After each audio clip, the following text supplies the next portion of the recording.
ప్రభు అయిన యేసుక్రీస్తు నామంలో ఈ రాత్రి సమయంలో బైబిల్ తరగతికి వచ్చినటువంటి సహోదరి సహోదరులందరికీ కూడా వందనాలు తెలియజేస్తున్నాను. అలాగే యూట్యూబ్లో ఆన్లైన్లో తరగతిని వీక్షిస్తున్నటువంటి ప్రతి సహోదరి సహోదరునికి చింతపల్లిలో ఉన్నటువంటి క్రీస్తు తరపుగా హృదయపూర్వక వందనాలు తెలియజేస్తున్నామండి. ప్రార్థన చేసుకుని వాటిని ధ్యానిద్దాం. ప్రార్థన. మహాపరిశుద్ధుడును ప్రేమమయుడును పరలోకపు తండ్రి, మీ పరిశుద్ధమైన ఘనమైన నామానికి స్తుతులు స్తోత్రాలు సమర్పణ చేస్తున్నాం తండ్రి. గతించిన శుక్రవారం నుంచి ఇంత పర్యంతము మీ మహాదయచేత కృపచేత నన్ను మమ్మను సజీవ లెక్కలు ఉంచారు, సురక్షితంగా కాచి కాపాడి ఈ రాత్రి సమయంలో ప్రియమైన మీ బిడ్డలతో కలిసి ఈ బైబిల్ తరగతిలో ఇంతవరకు కీర్తన ద్వారా మిమ్మల్ని స్తుతించడానికి మీరు మాకు ఇచ్చిన సమయం బట్టి స్తోత్రాలు చెల్లిస్తున్నాను. ఈ సమయంలో నా ప్రభా వాక్యము మాకు అనుగ్రహించి ఈ రాత్రి సమయంలో మేము ఏవైతే నేర్చుకోవాలి అని మీ యొక్క ఉద్దేశం సంకల్పన ఉందో ఆ విషయాలు మేము నేర్చుకునేటువంటి మనస్సు మీకు కలిగి ఉండడానికి సహాయం చేయమని ప్రార్థన చేస్తున్నాను. ప్రపంచవ్యాప్తంగా ఆయా ప్రదేశాల్లో జరుగుతున్నటువంటి ఉదయకాలంలో జరిగిన ప్రతి తరగతిని బట్టి మీకు స్తోత్రాలు చెల్లిస్తుంటున్నాను. అలాగే రాత్రి సమయంలో జరుగుతున్న తరగతులు అన్నిటి కొరకు ప్రార్థన చేస్తుంటున్నాను. ఆశీర్వాదకరంగా మీ నామ మహిమత్వై వాటిని జరిగించుకుంటారని మనం చేస్తున్నాం. ఈ సమయంలో నా తండ్రి స్థానిక సంఘంలో జరుగుతున్నటువంటి తరగతిని మీరు ఆశీర్వదించారు. ఇప్పుడు వచ్చిన ప్రతి బిడ్డను దీవించారు. మీ ఇంత పర్యంతము కీర్తన ద్వారా మిమ్మల్ని స్థుతించడానికి కనపరచడానికి సహాయం చేశారు. అలాగే సమయంలో వాక్యం ద్వారా మీరు మాట్లాడబోతుండగా వినే చెవులో గ్రహించే ఆత్మ లోబడి బుద్ధి మాకు దయచేయండి. అపవిత్రమైన గదువులు కాల్చి పవిత్రపరిచి పరిశుద్ధులను మీ లేఖనాలు ప్రియమైన మీ బిడ్డలకు అందించడానికి చిన్న పనిముట్టుగా నన్ను వాడుకొని మీ నామం మహిమ తెచ్చుకుంటారని ఈ ప్రార్థన మా రక్షకుడు మీ ప్రియకుమారైన యేసుక్రీస్తు నామంలో వేడుకుంటున్నాను. పడలకు తండ్రి. ఆమేన్. ఆమేన్. మరి ఒకసారి అందరికీ వందనాలండి. అందరూ బాగున్నారు కదా? గత వారం అంటే మీరు బాగున్నారు కాబట్టి అడుగుతున్నాను. గత వారం మరి దీని గురించి వివరించడం జరిగిందో ఎంతమంది చెప్తారు? ఏది దేవుని చిత్తమో అది ఏది దేవుని చిత్తము, నిత్య జీవం పొందితే దేవుని చిత్తం, జాగ్రత్తకు దూరంగా పోవడమే దేవుని యొక్క చిత్తం. తన ఘటాన్ని మరి ఎట్లా కాపాడుకోవాలో అది తెలిసి ఉండటమే దేవుని యొక్క చిత్తము. ప్రతి విషయంలో కూడా కృతజ్ఞతాస్తులు చెల్లించడం దేవుని యొక్క చిత్తం. ఆఖరిగా అందులో మూర్ఖుల నోరు ముయ్యించడం దేవుని చిత్తం. ఇవాళ మనమే మూర్ఖులుగా ఉంటున్నాం, కావాలి మూయిస్తాం. మూర్ఖులకి తనమ వారికి వేరై రక్షణ పొందండి అని పితృగా చెప్పారు. అపొస్తలుల 2వ అధ్యాయం. మూర్ఖులకు వారి నోరు ముయ్యించాలి. ముయ్యించాలంటే మనం ఎలా ఉండాలి? వారితో సహవాసం చేయకూడదు, వారిలో నుంచి ప్రత్యేకంగా ఉండాలి. ఆ సంగతులు గత శుక్రవారం మనం మరి నేర్చుకున్నాం. ఈ దినాన్ని ఒక ప్రత్యేకమైనటువంటి పాఠ్యభాగం మీతో ముచ్చరించాలని ఆశపడుతున్నాను. కడవరి దినాల్లో మనం ఉన్నాం. క్రీస్తు ప్రభు 2వ రాకడ సమీపంగా ఉంది. సంఘాలు ఇటీగా ఉంటున్నాయి. ప్రకటన గ్రంథంలో 7 ప్రాంతాల్లో ఉన్నటువంటి సంఘాల గురించి తెలియజేశాడు. 7 ప్రాంతాల్లో ఉన్నటువంటి సంఘాలు, ఆ 7 సంఘాలు గురించి మనం ఆలోచన చేస్తే ప్రకటన గ్రంథం 1వ అధ్యాయంలో 11వ వచనంలో ఆ సంఘాల పేర్లు అక్కడ మనం చూస్తున్నాం. అంటే సంఘం ఒకటే, అది ఉన్నటువంటి ప్రదేశం పేర్లు ఇక్కడ ఉంటాయి. 1 ఎఫెసులో ఉన్న, 2 స్ముర్నలో ఉన్న, 3 పెర్గము, 4 థియతైరా, 5 సార్దిస్, 6 ఫిలదెల్ఫియా, 7 లౌదీకియా అను 7 సంఘములకు పంపమని చెప్పాడు. ఒక్కొక్క సంఘములో కొన్ని మేలులు ఉన్నాయి, వాళ్ళు చేసినటువంటి తప్పిదాలు ఉన్నాయి, వాళ్ళు చేసినటువంటి వారు పొందినటువంటి మెప్పు, వారు చేస్తున్నటువంటి తప్పు. మరిగా ఇప్పుడు వారు ఏం చేయాలి?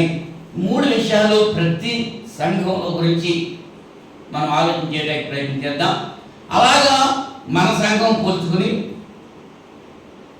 అలనాడు వారికి సంభవించి ఈ యుగాంతమందున మనకి బుద్ధి కలగడానికి రాయబడ్డాయి కనుక వాటి గురించి మనం నేర్చుకోవడానికి ఆలోచన చేద్దాం.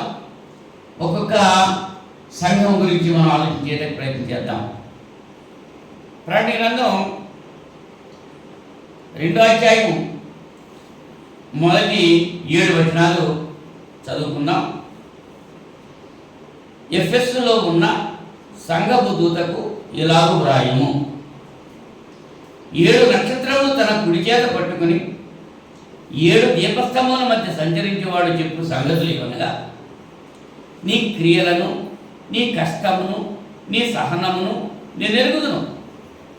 నీవు దుష్టులను సహింపలేవనియు, అపోస్తలుడు కాకయే తాము అపోస్తలులను చెప్పుకుని వారిని పరీక్షించి వారు అబద్ధికులని నీవు కనుగొంటివనియు, నీవు సహనము కలిగి నా నామము నిమిత్తము భారం భరించి అలాయలేదని నేను ఎరుగుదును. అయినను మొదట నీకుండిన ప్రేమను నీవు వదలితివి అని నేను నీ మీద తప్పు ఒకటి మోపవలసినది. నీవు ఏ స్థితిలో నుండి పడితివో అది జ్ఞాపకం చేసుకుని మారు మనసు పొంది ఆ మొదటి క్రియలు చేయము.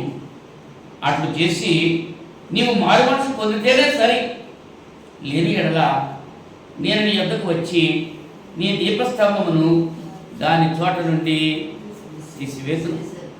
అయితే ఈ ఒకటి నీలో ఉన్నది, నికొలాయితుల క్రియలు నీవు ద్వేషించుతున్నావు, నేను కూడా వీటిని ద్వేషించుతున్నాను. చెవిగలవాడు ఆత్మ సంఘములతో చెప్పుతున్న మాట వినుగాక. జయించు వానికి దేవుని పరదేశంలో ఉన్న జీవవృక్ష ఫలములు భుజింపలేదు. ఇంత పర్యంతము మనం చదువుకున్నటువంటి లేఖన భాగంలో ఎఫెసులో ఉన్నటువంటి సంఘము గురించి తెలియజేస్తున్నాడు.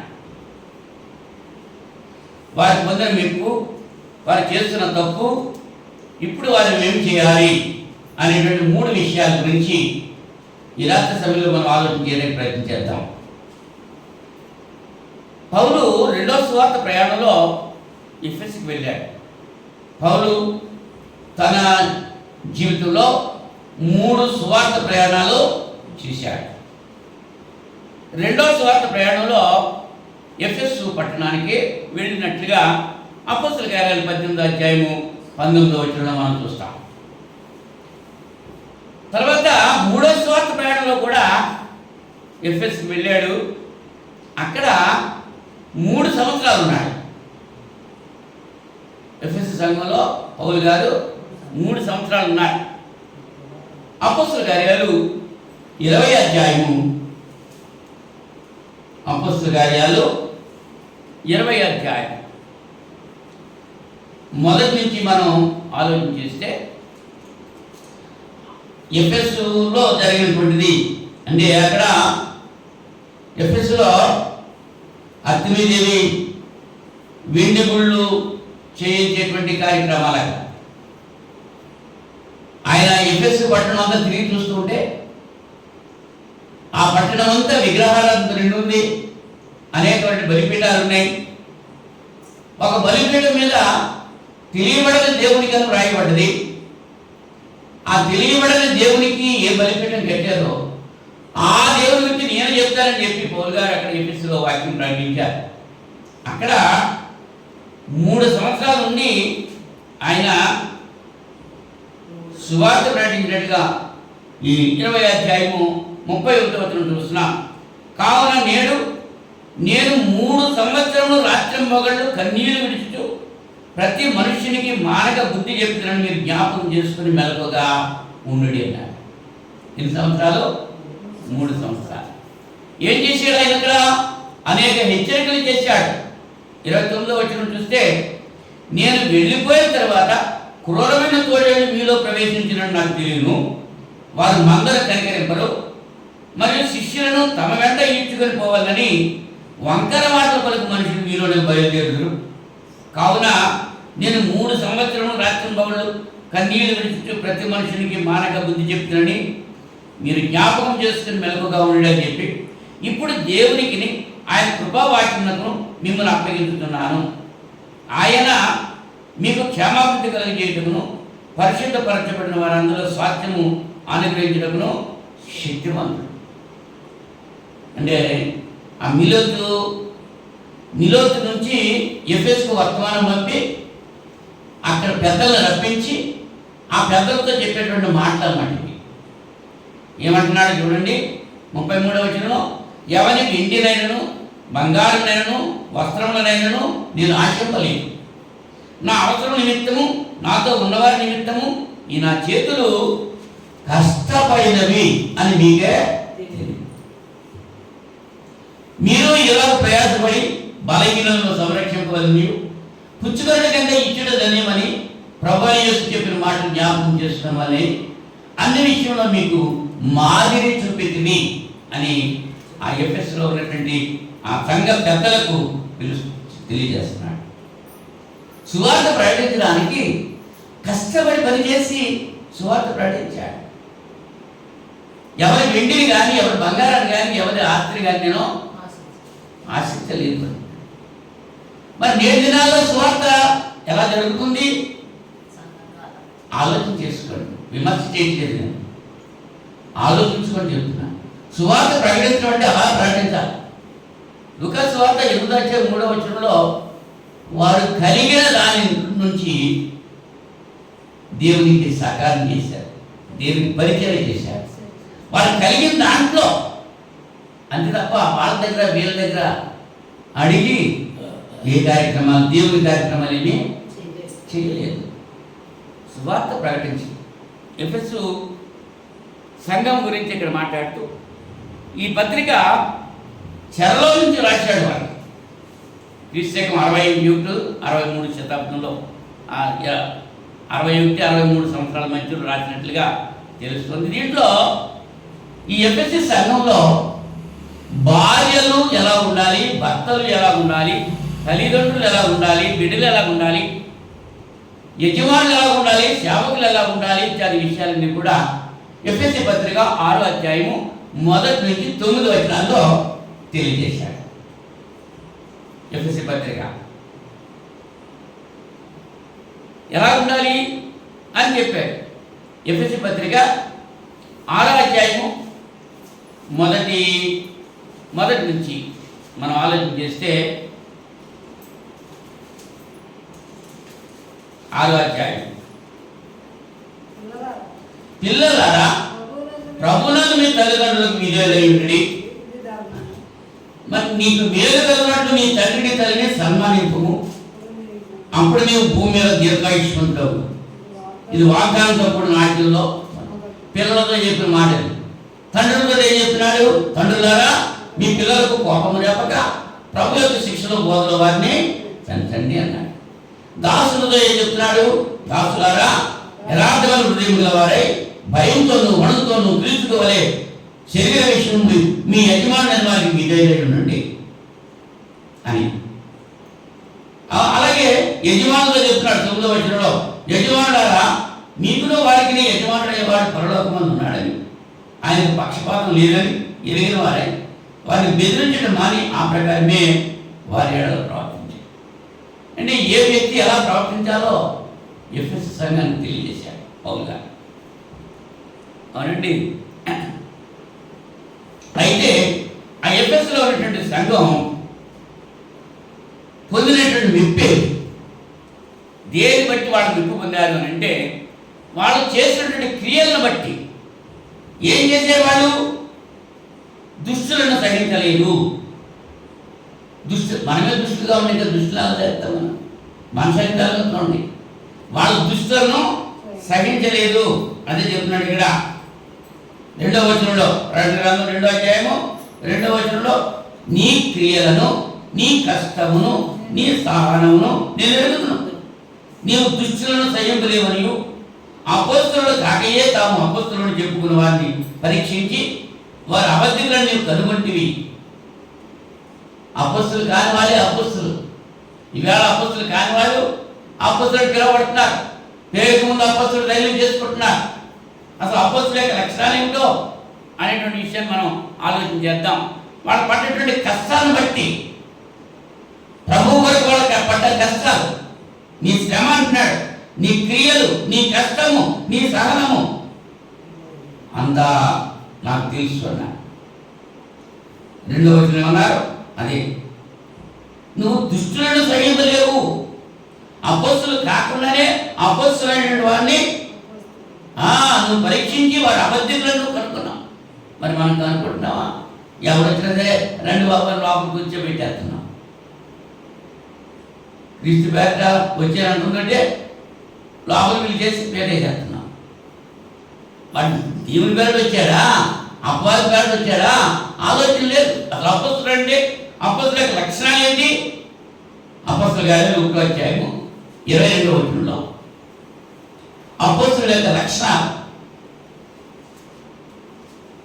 ఎందుకంటే యూదా ఇస్కరియోతు ఉరిపేసుకుని చనిపోయాడు.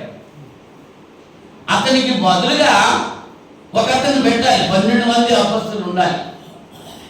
అంటే అతనికి బదులుగా ఒక అపొస్తలుని ఏర్పాటు చేసుకోవడానికి గాను వాడు చీట్లు వేశాడు. చీట్లు వేస్తే మత్తయి పేరట ఇది వచ్చింది. అయితే అపొస్తలుడు ఎవరు గురించి మనం ఆలోచన చేస్తే 22వ వచనం అపొస్తలుల కార్యాలు 1వ అధ్యాయము 22వ వచనం అపొస్తలుల యొక్క లక్షణాలను చెప్తున్నాడు.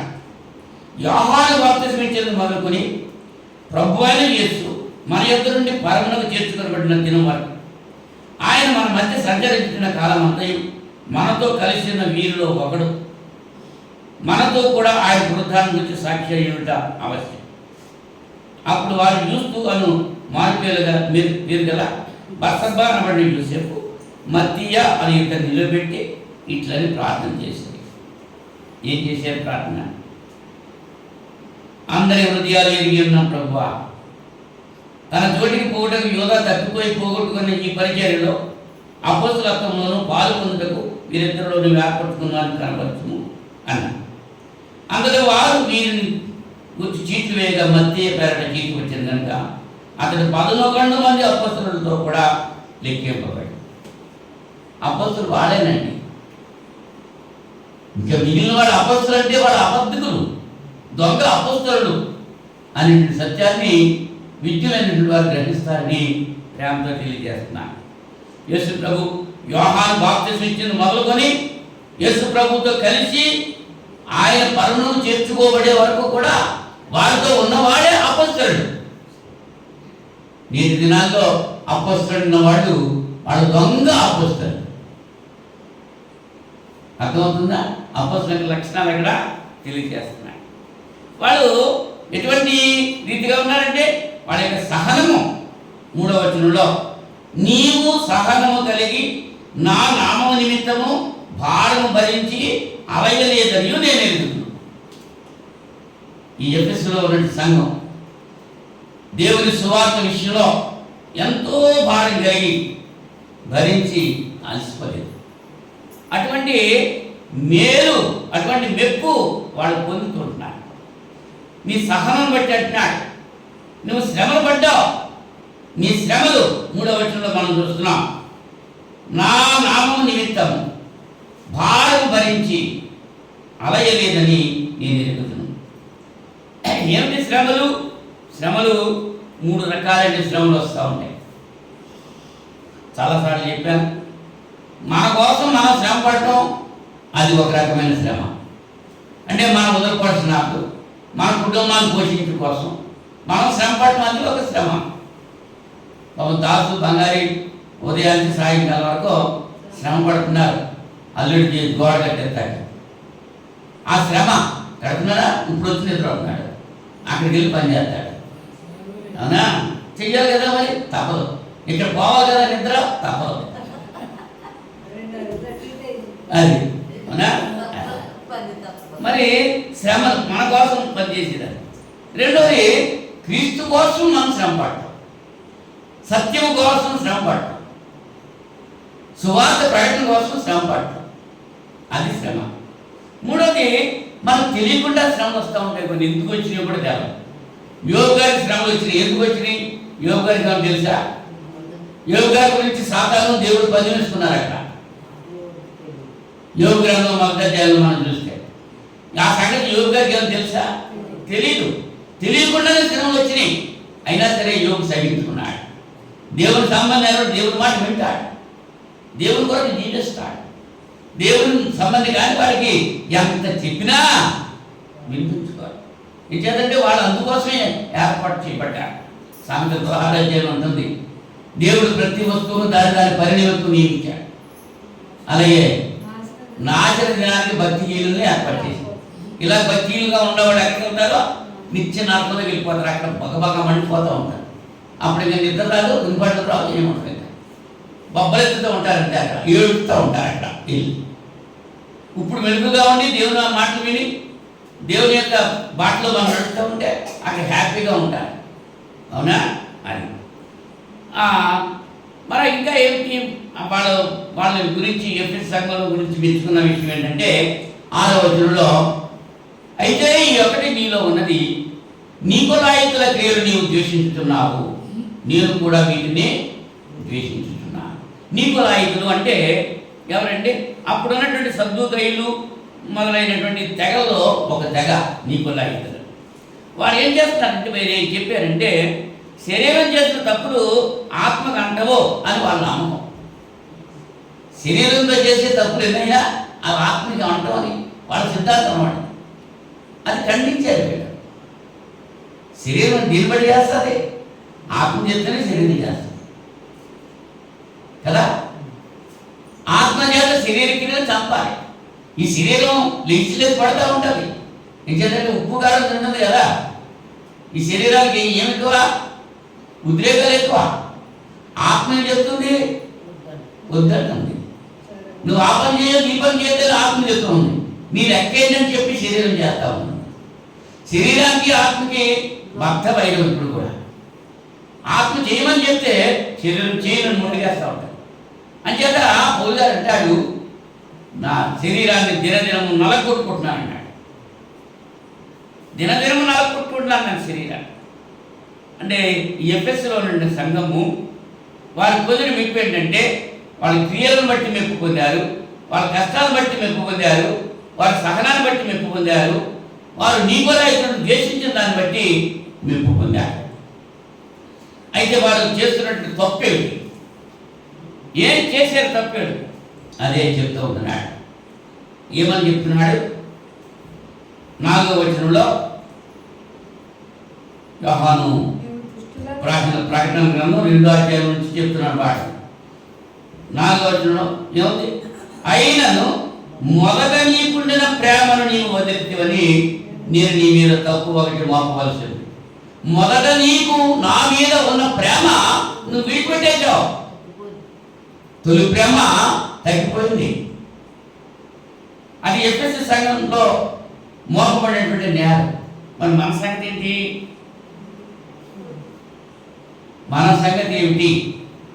తొలి ప్రేమ అంటే ఆ మొదటి ప్రేమ అంటే ఏమిటో ఇర్మియా గారు 22వ అధ్యాయంలో, ఇర్మియా 22వ అధ్యాయము, ఇర్మియా గ్రంథం 2వ అధ్యాయము 2-3 వచనాలు.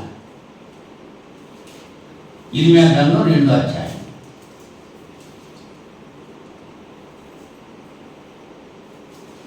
2-3 వచనాల్లో మొదటి చదివితే, మరి యెహోవాకు నాకు ప్రత్యక్షమయ్యేలా సెలవిచ్చాను, నీవు వెళ్ళి యెరూషలేము నివాసుల చెవులలో ఈ సమాచారం ప్రకటింపము. యెహోవా సెలవిచ్చినదేమనగా, నీవు అరణ్యంలోను విత్తనములు వేయ దగని దేశంలోను నన్ను వెంబడించు. నీ యవ్వన కాలంలో నీవు చూపిన అనురాగమును, నీ వైవాహిక ప్రేమను నేను జ్ఞాపకం చేసుకుంటున్నాను. యవ్వన కాలంలో చూపినటువంటి అనురాగం, నీ వైవాహిక ప్రేమ నేను జ్ఞాపకం చేసుకున్నానంటున్నాను. తొలి ప్రేమ ఎలా ఉంటుందో ఒక్కసారి మనం ఆలోచించేయాలి. యవ్వన కాలంలో వివాహమైన తర్వాత క్రొత్తలో చూపిన ప్రేమ, మరి దాసు బంగారికి ఏం తెచ్చిపెట్టాడో పొద్దున పెళ్ళైన క్రొత్తలో మరి ఎలా ప్రేమించాడో, స్వీట్లు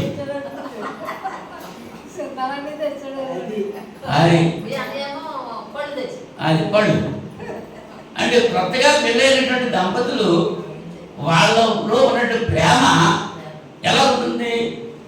పిల్లలు పుట్టిన తర్వాత లేకపోతే పిల్లలు పుట్టిన తర్వాత ఆ ప్రేమ అయిపోతే తగ్గిపోతుంది. తొలి ప్రేమ కోల్పోయింది.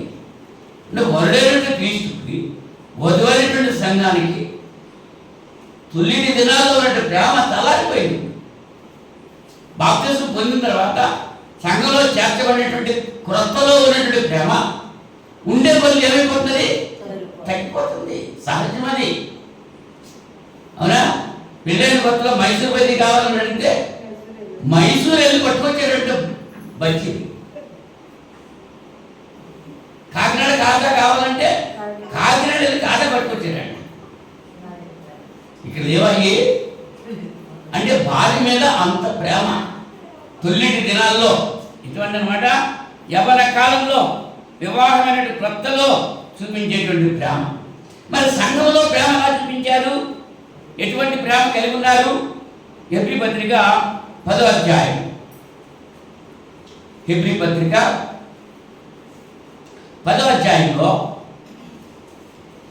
32వ వచనం నుంచి 32. అయితే మీరు వెలిగింపబడిన మీదట శ్రమలతో కూడిన గొప్ప పోరాటం సహించిన పూర్వదినములు జ్ఞాపకం తెచ్చుకుని, అంటే మర్చిపోయారయ్యి. రక్షించబడిన దినాల్లో మీరు దేవుని పట్ల చూపిన ప్రేమ మర్చిపోయారు. ఇప్పుడు అది జ్ఞాపకం చేసుకోండి అని చెప్పి తెలియజేస్తాను. ఒక విధంగా చూస్తే మీరు నిందలను బాధలను అనుభవించడం చేత 10 మందిలో ఆదరణ పెడితే, మరొక విధంగా చూస్తే వాటిని అనుభవించిన వారితో పాలివారైంది. ఎలాగనగా మీరు ఖైదులో ఉన్న వారిని ఖండించారు. మీకు మరి శాశ్వతమైనది స్థిరమైనది అన్న స్వాస్థ్యం ఉన్నది ఎరిగి మీ ఆస్తి కోల్పోవటకు సంతోషంగా ఒప్పుకున్నాడు. కాబట్టి మీ ధైర్యాన్ని విడిచిపెట్టడం, దానికి ప్రతిఫలంగా గొప్ప బహుమానం కలుగు. మీరు దేవుని చిత్తము నెరవేర్చిన వారై వాగ్దానం పొందిన నిమిత్తము మీకు ఓర్మి అవసరమైనది. ఇక కాలంలో కొంచెముగా ఉన్నది, వచ్చుచున్నవాడు ఆలస్యం చేయకపోవచ్చును. నా ఎదుట నీతిమంతుడైన వాడు విశ్వాసమూలముగా జీవించును, కానీ అతడు వెనుక తీసిన ఎడల అతని యందు నాకు సంతోషము ఉండదు. అవునా? అంటే తొలిటి దినాల్లో ఇంకో సందర్భం అంటాడు, అవసరమైతే మీ కళ్ళు పీకి నా కొరకు ఇవ్వడానికి మీరు సిద్ధపడ్డారంటాడు. అవునా? సంఘంలో మన చింతవల్లి క్రీస్తు సంఘంలో తొలి ప్రేమ ఎలా ఉండేది? రంగమ్మ ఇంటి దగ్గర మేము ఉండేటప్పుడు, అక్కడ మా ఇంటి పక్కన ఉన్నప్పుడు ఆ సంఘానికి వచ్చేవాళ్ళు ఎలాగా ఎంత ప్రేమతో కలిగి ఉన్నారు. గంట చంద్రమ్మ, దాకే మరియమ్మ, దాకే సువార్తమ్మ, వృద్ధులు ఎంత ప్రేమ కలిగి ప్రవర్తించారు. అటువంటి ప్రేమ ఇప్పుడు ఉందా? ఆ తరంలో పోయిందంటే ఇప్పుడు ఆడడానికి మర్చిపోతున్నారు. ఒకవేళ వచ్చినా పొరపాటున నిద్రపోతున్నారు. అవునా? ఎందుకు? ఆ ప్రేమ లేదు, తొలి ప్రేమ లేదు. తొలి ప్రేమ అంటే యవ్వన కాలపు దంపతుల గురించి తెలియజేస్తూ క్రీస్తు అనేటువంటి వరుడికి సంఘం అనేటువంటి వధువుకు తొలి ప్రేమ. ఇప్పుడు సంఘం ఎవరు కోల్పోయారు? వరుడు కోల్పోయాడా? వధువు కోల్పోయిందా? వధువే కోల్పోయింది. వరుడి ప్రేమ అలాగే ఉంది. క్రీస్తు ప్రభు ప్రేమిస్తూనే ఉన్నాడు. ఆయన బ్రష్లను పిల్లలారా తిరిగి రండి, మీ యజమాని నేను పిలుస్తున్నాడు. కానీ భార్య ఏం చేస్తుంది? క్రీస్తు యొక్క భార్య క్రీస్తుని విడిచి దూరంగా పోతుంది. క్రీస్తుని విడిచి వేరొకరిని అనుసరిస్తుంది. ఆయన పేరు పెట్టుకుంటే కూడా సిగ్గుపడిపోతుంది. ఎవరెవరి పేరులో పెట్టుకుంటుంది? సంఘం క్రీస్తు పేరు మాత్రం పెట్టుకుంటాకే ఇష్టపడతలేదు. అది సంఘంలో మొదటి ప్రేమ తగ్గిపోయిందండి. దానికి కారణం ఏంటి? మత్తయి సువార్త 24వ అధ్యాయం, మత్తయి సువార్త 24వ అధ్యాయము 12వ వచనం. ఆ తొలి ప్రేమ తగ్గడానికి కారణం యేసు ప్రభువు చెబుతున్నారు ఇక్కడ. మత్తయి సువార్త 24వ అధ్యాయం 12వ వచనంలో, అక్రమం విస్తరించుట చేత అనేకుల ప్రేమ చల్లారి. క్రమత లేదండి. ఇప్పుడు తల్లిదండ్రులకు బిడ్డలు లోబడి ఉండలేదు, అన్నగారికి లోబడి తమ్ముడు ఉండలేదు, అక్కకు తోడుగా చెల్లి ఉండలేదు, తల్లి కొడుకుల మధ్య సంబంధం సరిగా ఉండలేదు. ఉంటుందా? అక్రమం. క్రమం అంటే ఏమిటి? ఒకటే క్రమం ఇచ్చాడు. కొరింథీ పత్రికలో మరి తండ్రి అయిన దేవుడు క్రీస్తు శిరస్సు దేవుడని, అవునా? ప్రతి స్త్రీకి పురుషుడు శిరస్సు అని, ప్రతి పురుషునికి శిరస్సు క్రీస్తు అని, క్రీస్తుని శిరస్సు దేవుడని మీరు తెలుసుకోవాలని చెప్తున్నాడు. అది క్రమత. అంటే దేవుడు చెప్పినట్లుగా క్రీస్తు విన్నాడు, క్రీస్తు చెప్పినట్లుగా సంఘం వినాలి. క్రీస్తుకు లోబడి సంఘం ఉండాలి. కానీ క్రీస్తుకు లోబడట్లేదు సంఘం. ఎవరికెవరికో లోబడిపోతున్నారు, ఎవరెవరి పేరులో పెట్టుకుంటుంది. క్రీస్తు పేరు మాత్రం పెట్టుకోవట్లేదు సంఘాన్ని. అలా పెట్టుకుంటే వాళ్ళు పెట్టుకున్న వాళ్ళు కూడా ఏం చేస్తున్నారు? క్రీస్తు పేరే పెట్టుకున్నారు, కానీ వాళ్ళు చేసే పనులు క్రీస్తు బోధ ఉండాలి. కొంతమంది వాయిద్యాలు వాయించే క్రీస్తు సంఘం అంట, కొంతమంది క్రిస్మస్ పండుగలు చేసుకునే క్రీస్తు సంఘం అంట, కొంతమంది సమాజ పండుగలు చేసుకునే క్రీస్తు సంఘం అంట. క్రీస్తు సంఘంలో కూడా రకరకాలు వచ్చేసి నాయకత్వాలు ఎక్కువైపోతున్నాయి. మనుషుల్ని ప్రేమిస్తున్నారు తప్ప దేవుడిని ప్రేమించట్లేదు. ఆనాడు కొరింథీ సంఘంలో కూడా అదే సమస్య వచ్చింది. కొరింథీ మొదటి పత్రికలో మొదటి అధ్యాయంలో మనం ఆలోచన చేస్తే అదే సమస్య అక్కడ వాళ్ళు కలిగి ఉన్నారు. 10వ వచనం నుంచి మనం చూస్తే కొరింథీ మొదటి పత్రిక మొదటి అధ్యాయం 10వ వచనంలో, సహోదరులారా మీరందరూ ఏకభావంతో మాట్లాడవలనయు, మీలో కక్షలు లేక ఏక మనసుతోనూ ఏక తాత్పర్యంతోనూ మీరు సన్నద్ధం చేయవలనని మన ప్రభువైన యేసుక్రీస్తు పేరిట మిమ్మల్ని వేడుకుంటున్నా. నా సహోదరులారా, మీలో కలహములు గలవని మిమ్మల్ని గురించి క్లోయ ఇంటి వారి వల్ల నాకు తెలియవచ్చారు. మీలో ఒకడు నేను పౌలువాడను, ఒకడు నేను అపోలోవాడను, మరొకడు నేను కేపవాడను, ఇంకొకడు నేను క్రీస్తు వాడను చెప్పుతున్నానని నా తాత్పర్యం. ఎలా ఉన్నారు? ఆదిమ దినాల్లో కొరింథీ సంఘంలో ఎలా ఉన్నారు? ఒకడు పౌలువాడు అంటున్నాడు, ఒకడు అపోలోవాడు అంటున్నాడు, ఒకడు కేపవాడు అంటున్నాడు. క్రీస్తు వాడని చెప్పుకోవట్లేదు. కొంతమంది మాత్రం చెప్పుకుంటున్నారు క్రీస్తు వాడు, మిగిలిన వాడు ఏమంటున్నారు? అలాగే నేటి దినాల్లో కూడా ఉన్నారు. మేము లోకల్ వాడు అంటున్నారు కొంతమంది, మేము బైబిల్ వాడు కొంతమంది అంటున్నారు, మేము పెద్దకోసి వాడు అంటున్నాం. అలా రకరకాలు చెప్పుకుంటున్నారు. కానీ మేము క్రీస్తు వాళ్ళము అని చెప్పుకునేవాడు ఎంతమంది ఉన్నారు? ఆ క్రీస్తు వాళ్ళని చెప్పుకునే వాళ్ళు కూడా క్రీస్తు బోధలో నిలిచి ఎంతమంది ఉంటున్నారు? ధనాన్ని ఆశించి ధనం పోజేసుకోవడం కోసం సువార్త సేవ చేస్తున్నారు తప్ప ఆత్మల రక్షణ కొరకు సువార్త ప్రకటించే వాళ్ళ సంఖ్య వేల మీదే లెక్క పెట్టచ్చు. అవునా కాదా? ఆలోచించేయండి. ఆ శ్రమ ప్రేమ తగ్గిపోతుంది. దానికి కారణం ఏంటంటే అక్రమం విస్తరించేసి. క్రమత లేదు. ఆదివారం ఆరాధన రావాలంటే ఎంతమంది వస్తున్నారు? క్రమత ఉందా? మరి ప్రేమ చదవకపోలేదా? తొలి ప్రేమ ఉందా? లేదు. అక్రమం విస్తరించింది. సామెతల గ్రంథం 17వ అధ్యాయము 9వ వచనంలో, సామెతలు 17వ అధ్యాయం 9వ వచనంలో, ప్రేమను వృద్ధి చేయగోరువాడు తప్పిదములు దాచిపెట్టును, జరిగిన సంగతి మాటి మాటికి ఎత్తువాడు మిత్రభేదం చేయి. ప్రేమను వృద్ధి చేయగోరువాడు తప్పిదాన్ని దాచిపెడతాడు. తప్పులు ఒప్పుకోవాలి, వాటిని విడిచిపెట్టాలి. వాటిని వాడిని ఎత్తి ఒప్పుకోవడం. దేవుడు ఏమైనా చూస్తున్నాడా? యాకోబుతో మాట్లాడుతూ, యాకోబు ఇజ్రాయేల్గా మారాడు కదా, అయినా సరే ఏమంటున్నాడు? యాకోబు ఇజ్రాయేలు అంటున్నాడు. నేను ప్రేమించిన నా యాకోబు నా ఇజ్రాయేలు అంటున్నాడు.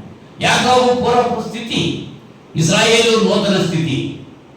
నూతన స్థితిలో వచ్చిన పాత స్థితిని జ్ఞాపకం చేస్తున్నాడు ఒకసారి. మరి మనం బ్రతుకులు జ్ఞాపకం చేసుకుంటున్నామా?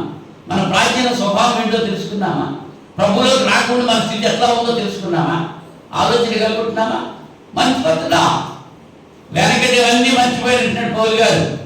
ఏమి అది ఎంత ఆస్తిపరుడు, ఎంత విద్యావేత్త, ఎంత మతనిష్ట కలిగిన వ్యక్తి, ఇవన్నీ కూడా క్రీస్తు గురించి పెంటగా ఎంచుకున్నానంటున్నాడు. ఇవి నాకు అక్కర్లేదన్నాడు. మనం ఏం చేస్తున్నాం? ఇవన్నీ మాకు కావాలనుకుంటున్నాం. క్రీస్తులోకి వస్తే ఇవన్నీ కావాలి. ఈ మేడ కట్టుకోవాలి, ఈ పొలం కొనుక్కోవాలి, ఈ వాహనం కొనుక్కోవాలి. దేవుళ్ళలోకి వస్తే మాకు అన్నీ కావాలి అనుకుంటా. అందుకోసం దేవుళ్ళలోకి వచ్చేవాళ్ళు ఉన్నారు. కానీ ఆత్మ సంబంధంగా ఆశీర్వాదాలకు వచ్చేవాళ్ళు చాలా తక్కువ మంది అనేటువంటి విషయాన్ని మనం గుర్తించాలి. కొందరికి అసలు మొట్టమొదటి ప్రేమే లేదండి. అసలు మొదట దేవుల్లో ఉన్న ప్రేమ అసలు ఇప్పుడు లేదు. అసలు ఇప్పుడు ఉందా? ఆసక్తి ఉందా? వాటిని చదువుకుంటున్నారా? ప్రార్థన చేసుకుంటున్నారా? బాప్తిజం ముందు కొత్తలో ఏం చేస్తున్నారు? అందరికంటే ముందు వచ్చి కూర్చుని వాడు ఆదివారం, అందరికంటే ముందు పాటలు గట్టిగా పాడేవాడు, అందరికంటే వాక్యం చెప్పడం తోటే తీసేసి చదివేసేవారు. మరి ఆ ప్రేమ ఏమైపోయింది? ఇప్పుడు తొలి ప్రేమ తగ్గిపోయిందా లేదా? ఇవాళ కూడా ఎవరి బిడ్డల్లో తొలి ప్రేమ అనేది ఉండలేదు. పూర్వ దినాలు అయితే పెళ్లి చేస్తే మళ్ళీ శోభనం ఉన్నాడు వాళ్ళు ఎంతో ఆసక్తి కలిగి ఉండేవాడు. ఇప్పుడేంటి అన్ని ముందే అయిపోతున్నాయి, తర్వాత పెళ్ళిళ్ళు చేసుకుంటున్నారు. అవునా? ఆ తొలి ప్రేమ అనుభవం తెలియట్లేదే. ఇప్పుడు క్రీస్తులో కూడా అదే ఉంది. తొలి ప్రేమ గురించి మర్చిపోయి జ్ఞాపకం చేస్తున్నాను అనమాట. అవునా? వివాహం విషయంలో అంటే క్రీస్తుకు సంఘానికి వివాహం జరగవలసి ఉంది. వధువైనటువంటి సంఘము వరుడైనటువంటి క్రీస్తు వరకు పవిత్రురాలుగా, నిర్దోషిగా, నిష్కల్మషంగా జీవించాల్సింది పోయి కల్మషమైపోతుంది. కలుష్యం ఏర్పడ్డది, అక్రమం విస్తరించింది. అంచేత ప్రేమ ఆ లోటు అక్కడ ఎఫ్ఎస్సి సంఘంలో పరిశుద్ధాత్మను తెలియజేస్తున్నాడు. మరి అయితే ఇప్పుడు ఏం చేయాలి వాడు? ఇప్పుడు ఏం చేయాలి? 2వ అధ్యాయం ప్రకటన గ్రంథం 5వ వచనంలో, నీవు ఏ స్థితిలో నుండి పడితివో అది జ్ఞాపకం చేసుకుని మారు మనసు పొంది ఆ మొదటి క్రియలను చేయము. అవునా? ఇంతవరకు ఏదో అయిపోయింది. ఇప్పుడు జ్ఞాపకం చేసుకో. ఇప్పుడైనా మారు మనసు పొందు, ఇప్పుడైనా పశ్చాత్తాపడు, ఇప్పుడైనా ఎందుకంటే దేవుడు ప్రేమాస్వరూపి, ఆయన ప్రేమిస్తున్నాడు. ఏ ఒక్కరు నశించుకోవడం ఆయనకు ఇష్టం కాదు. ఒక స్త్రీని పట్టుకుని వచ్చేస్తున్నారు, రాళ్ళు పట్టుకుని పడతాయి, రాళ్ళు పట్టుకుని తీసుకొచ్చేస్తున్నారు. వ్యభిచారంలో పట్టబడ్డది. యేసుప్రభు ఉన్నారు అక్కడ. యేసుప్రభు చూడటంతో ఆగారు వాళ్ళంతా. ఆగి బోధకుడా ధర్మశాస్త్రంలో ఇలా ఉంది, ఏమని? వ్యభిచారంలో పట్టబడ్డ వాడిని రాళ్ళతో ఒకటి చంపాలి అని ఉంది ధర్మశాస్త్రంలో. మరి నువ్వేం చెప్తావు అని చెప్పి యేసుప్రభుని అడిగారు. యేసుప్రభు అన్నారు, నేను ధర్మశాస్త్రాన్ని కొట్టివేయడానికి రాలేదయ్యా, దాన్ని నెరవేర్చి కొట్టివేయడానికి వచ్చాను. దాన్ని నెరవేర్చి కొట్టివేస్తాను. కనుక ధర్మశాస్త్రానికి వ్యతిరేకం కాదు నేను. కొట్టండి రాళ్ళు ఇచ్చుకుని, తప్పేమి కాదు. కానీ ఒకటి, మొట్టమొదటి రాయి వేసేవాడు ఎవడు వెయ్యాలంటే వాడు పాపం లేని వాడు వెయ్యండి.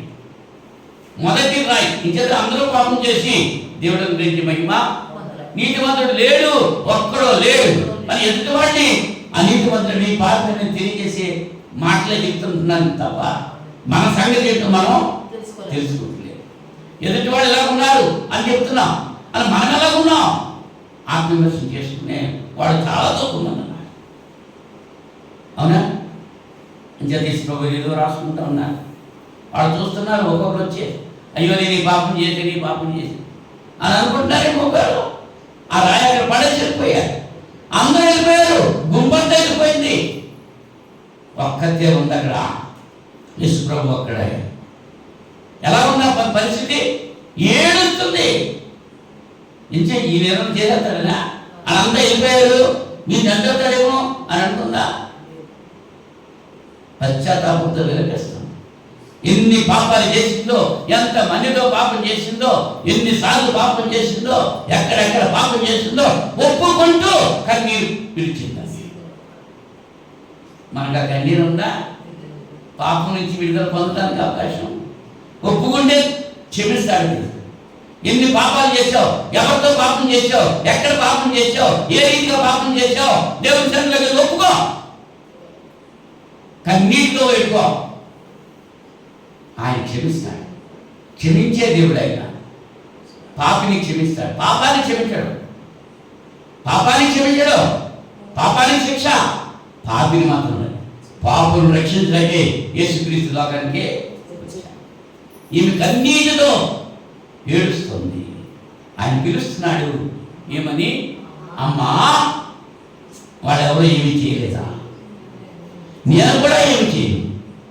ఇక నువ్వు పాపము ఇంతవరకు చేశావు, ఇక నుంచి పాపం చేయాలి. కానీ మన జీవితాలు మనం ఆలోచన చేస్తే కొంతమంది దేవుని నమ్ముకోడానికి పాపాలు ఎక్కువైపోతున్నాయి. దేవుని నమ్ముకో ముందు ఆ బాటిల్ తాగేవాడంట. దేవుడు నమ్మేసుకుంటారా ఫుల్ బాటిల్ తాగేస్తున్నాడు 2-3. అలా చెప్తాడు బాగా కదా. అలా ఉన్నాయి. దేవుళ్ళకి వచ్చిన ఎలా ఉండాలి? ఆయన పరిశుద్ధులు కాబట్టి మనం పరిశుద్ధులుగా ఉండాలి. ఒకేసారి పరిశుద్ధులు అవ్వలేం, ఒకేసారి మానలేం. దినదినము మార్పు చెందాలి, మార్పు చెందాలి. అంచేత పౌలు గారు దినదినము నా శరీరాన్ని నన్ను కొట్టుకుంటున్నాడు. దినదినం దినాలు కొట్టుకోవాలి. ఒక రోజు 4 పుట్లు సరిపోరా? మళ్ళీ పాపం వచ్చేస్తే లోపల ఉన్నాం, పాపంలో ఉన్నాం, పాపం మనలో ప్రవేశిస్తుంది. మనం ఎంత అడ్డు వేసినా పాపం వచ్చేస్తా ఉండాలి. అంటే ఉదయకాల సమయంలో, సాయంకాల సమయంలో కుటుంబంగా చేరి ప్రార్థన చేసుకుని మా పాపాలు క్షమించడం ఆయనని గుళ్ళని గోడెట్టాలి దేవుని సన్నిధిలో. ఆ గోడ ఎవరంటున్నాడో వీధులను తిరిగి గోడెట్టున్నారంటే వాళ్ళ గురించి, వీళ్ళ గురించి వాళ్ళ గురించి, అక్కడ ఇక్కడ ఎక్కడ ఆయనతో సంతోషపడిపోతున్నారంటే. కానీ దేవుని సన్నిధిలో కూర్చొని కాసేపు ప్రార్థన చేసుకుని జీవితాలు ఎవరు కలిగి ఉన్నారు? పనులన్నీ చేసుకుంటూ ఉంటారు, ఎన్నో చేసుకుంటూ ఉంటారు. దేవుని సన్నిధిలో బైబిల్ చదువుకుంటూ ప్రార్థన చేసుకుంటాం. ఎంత స్థైర్స్తున్నాం, పనులకి ఇచ్చేస్తున్నాం. అక్కడ పని, ఇక్కడ పని, అక్కడ పని, ఎక్కడ తీరుబడి ఉండదు. ఇంకా దేవుని సన్నిధికి వచ్చేవారు నేను చూస్తాను. అలసిపోయి ఇక్కడ వచ్చేటప్పుడు ఏమవుతుంది ఆలోచించండి ఒకసారి. పగలంతా పనులు, రాత్రంతా నిద్ర. ఇక దేవునికి ఇచ్చేస్తాం సమయం. నీకు దేవునికి ఇవ్వడానికి నీకు సమయం ఇప్పుడు లేకపోతే రేపొద్దున ఆయన నీకు ఇస్తాడా సమయం? ఇవాళ నువ్వు క్షేమంగా ఉన్నప్పుడు ఆయన మాట వినకపోతే నీకు క్షేమం వచ్చినప్పుడు ఆయన మాట వింటారా? నువ్వు వినలేదు. అంచేత నీకు క్షేమం వచ్చినప్పుడు నేను వినలేదు. తొలి ప్రేమ విషయం అవునా? ఏం చేయాలి? తొలి ప్రేమ జ్ఞాపకం చేసుకో. మొట్టమొదట భార్యాభర్తలు ఈ ప్రేమలన్నింటిలో తల్లిదండ్రుల ప్రేమ, అన్నదమ్ముల ప్రేమ, ఈ ప్రేమలన్నీ కూడా ఏమైపోతాయి? భార్యాభర్తల మధ్య ఉన్న ప్రేమ, బిడ్డల ప్రేమ, బిడ్డలు తల్లిదండ్రుల ప్రేమ ఎంతవరకు ఉంటుంది? వాళ్ళు రెక్కలు వచ్చే వరకు ప్రేమ అంతే. రెక్కలు వచ్చిన వాళ్ళకి అమ్మ నాన్న అక్కర్లేదు. కానీ ముదిమి వచ్చే వరకు నేను ఎత్తుకుని వాడు నేనే అంటాను. ముదిమి వచ్చే వరకు నిన్ను ఎత్తుకొని నేను ముద్దాడతానంటున్నాడే. తల్లిలా లాలిస్తా, తండ్రిలా ప్రేమిస్తా. ఆ దేవుని యొక్క ప్రేమ మనలో ఉండాలని కోరుకుంటున్నాడు. ఉందా? అక్రమం విస్తరించింది. తల్లి మాట కొడుకు వింటా లేదు, కొడుకు మాట తల్లి వింటా లేదు. ఎవరి మాట ఎవరు వినాలి? పెద్దోళ్ళ మాట చిన్నోళ్ళు వినాలా? చిన్నోళ్ళ మాట పెద్దోళ్ళు వినాలా? పెద్దోళ్ళ మాట చిన్నోళ్ళు వింటూ క్రమం అని, చిన్నోళ్ళ మాట పెద్దోళ్ళు వింటూ అక్రమం. అది అక్రమం విస్తరించింది కానీ ప్రేమ కలగిపోయింది. ప్రేమ లేదుగా. కుటుంబాల్లో ప్రేమ లేదు. సంఘాల్లో ఎక్కడికి వస్తుంది ప్రేమ? కుటుంబంలో లేని సంఘంలో వస్తుందా? సంఘంలో లేని సమాజంలో వస్తుందా? రా. కనుక ఏమంటున్నాడంటే నీవు మారు మనసు పొందు అంటున్నాడు. ఈ సంఘం ఏం చేయాలి? ఏం చేయమంటున్నాడు? 5వ వచనంలో నీవు ఏ స్థితిలో నుండి పడితువో అది జ్ఞాపకం చేసుకుని మారు మనసు పొంది ఆ మొదటి క్రియలను చేయము. మొట్టమొదటి నువ్వు ఎలా ఉన్నావు దేవుల్లో, సంఘంలోకి ఎలా ఉన్నావు మొట్టమొదట, అలా ఇప్పుడు మనం తిరిగి ఆ జీవితం నువ్వు జీవించడానికి ప్రయత్నించే చెయ్యమని అడుగుతున్నాడు ఆయన. చెయ్యకపోతే ఏమవుతుంది? అలా చేయకపోతే నేను నీ ఎద్దకు వచ్చి నీ దీపస్తంభం దాని చోట నుండి తీసివేస్తాను. చేయకపోతే ఒకవేళ చేస్తే జయించగలిగితే జీవవృక్షం ఫలంలో నువ్వు పొందితేనే సరి మొదటి క్రియలు చేయాలి. చేస్తే ఏం చేయాలి? జీవ వృక్షములో ఆదికాండం 2వ అధ్యాయము 9వ వచనంలో జీవవృక్షం గురించి మనం చూస్తాం. ఆదికాండము 2వ అధ్యాయం 9వ వచనంలో దేవుడు అన్ని చెట్ల ఫలాలు తినవచ్చు అని చెప్పాడుగా. ఎవరితో? ఏదేను తోటలో ఆదాము అవ్వలతో చెప్పినటువంటి మాట చెప్పాడండి. మరియు దేవుడు యెహోవా చూపునకు రమ్యమైనది ఆహారమునకు మంచిదినైన ప్రతి వృక్షమును ఆ తోట మధ్యలో జీవవృక్షమును మంచి చెడ్డల తీరనిచ్చు వృక్షము నేల నుండి మొలిపించాను.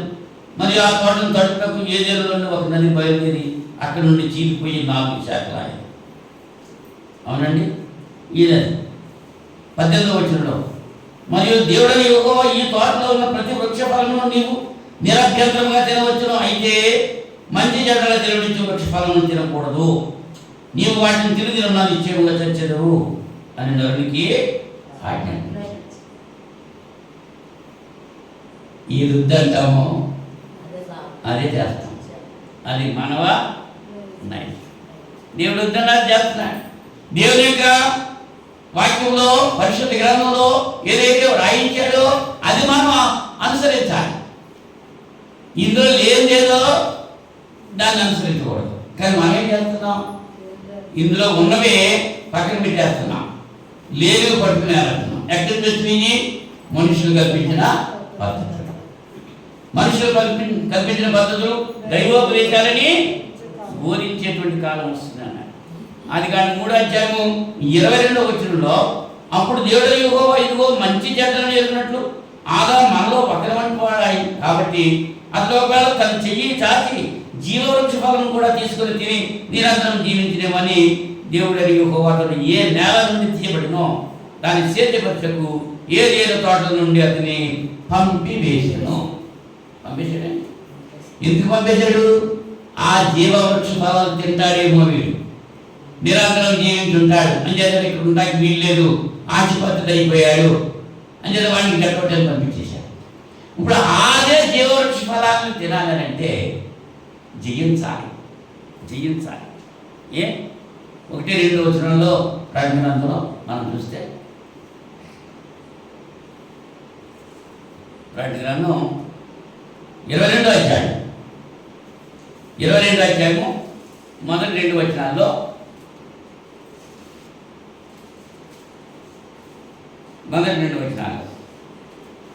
మరియు స్ఫటికము వలె మెరైనట్టు జీవజలముల నది దేవుని యొక్క గొర్రెపిల్ల యొక్క సింహాసనం నుండి ఆ పట్టణపు రాజవీధి మధ్య ప్రవహించుట ఆ దూత నాకు చెప్పాను. ఆ నది యొక్క ఈవలను ఆవలను జీవవృక్షం ఉండెను. అది నెలకు ఫలించుచు 12 కాపులు కాయను. ఆ వృక్షం యొక్క ఆకులు జనములను స్వస్థపరచుటకై వినియోగించును. ఇక మీదట శాపగ్రస్తమైన దేవి దానిలో ఉండదు. దేవుని యొక్క గొర్రెపిల్ల యొక్క సింహాసనం దానిలో ఉండదు. అవునండి, జీవవృక్షం ఉంది ఇక్కడ. ఆ నదికి ఆవల ఏవల కూడా జీవవృక్షం ఉంది, ఆవలించింది. జయించి వాడిని ఆ జీవవృక్ష ఫలాలు తినడానికి అనుమతి ఆయన ఇస్తాడు. యేసు ప్రభు మెచ్చుకునేటువంటి విషయాలు మరి మన సంఘంలో ఉన్నాయా? మనలో ఉన్నాయా? మనలో ఉంటే మన సంఘంలో ఉన్నాయా? ఇంకా ఎఫ్ఎస్సి సంఘంలో దేవుడు మెచ్చుకునేటువంటి సంఘాలు ఆ కార్యక్రమాలు ఉన్నాయి, వాళ్ళ క్రియలు ఉన్నాయి, వాళ్ళ కష్టం ఉంది, వాళ్ళ సహనం ఉంది, వాళ్ళు ద్వేషించారు అంచేత మెచ్చుకున్నాడు. మరి మనం ఉండే సంఘంలో అవి ఉన్నవా ఆలోచన చేసుకోవాలి. మోపబడ్డ తప్పు ఉందా? ఏమిటి తప్పు? ఆ ఎఫెసు సంఘంలో తొలి ప్రేమను కోల్పోయాడు. మొట్టమొదటి ఉన్న ప్రేమ కోల్పోయాడు. ప్రేమ లేదు. అవునా? ఇప్పుడు ఏం చేయాలి? ఆ ప్రేమ కలిగి ఉండాలి. తిరిగి సమర్పణ చేసుకోవాలి. ఎక్కడ పడ్డావో అక్కడే వెతుక్కోవాలి. పడ్డా చోట వెతుక్కోండి అంటారు. మనం దారిలో వెళ్తూ ఉంటాం, ఏవో పడిపోతాయి మన జీవితంలో. ఏ తిన్నగా పడ్డాయో అక్కడికి వెళ్ళి వెతుక్కుంటే దొరుకుతాయి. ఓ చోట పడేసుకుని వేరే చోట పడి వెతికితే దొరుకుతాయా? నువ్వు ఎక్కడ పడ్డావో నువ్వు వెతుక్కో. నీకు తెలుసు ఏ విషయంలో దూరం అయ్యావో దేవునికి, ఏ విషయంలో దేవునికి మాట వినకుండా నువ్వు జీవించావో అది నీకు తెలుసు. అంచేత నీ గదిలోకి వెళ్ళి ఒంటరిగా దేవుని సన్నిధిలో ఒప్పుకోవాలి, దాన్ని విడిచిపెట్టాలి. దావీదు కన్నీటితో ప్రార్థన చేశాడు. తప్పు చేసిన దావీదు ప్రవక్త నాతాను ద్వారా హెచ్చరింపబడి తన హృదయాన్ని దేవుని సన్నిధిలో కృంగరించుకున్నాడు. 51వ కీర్తన రచించాడు. అవునా? మరి మన సంగతి ఏంటి?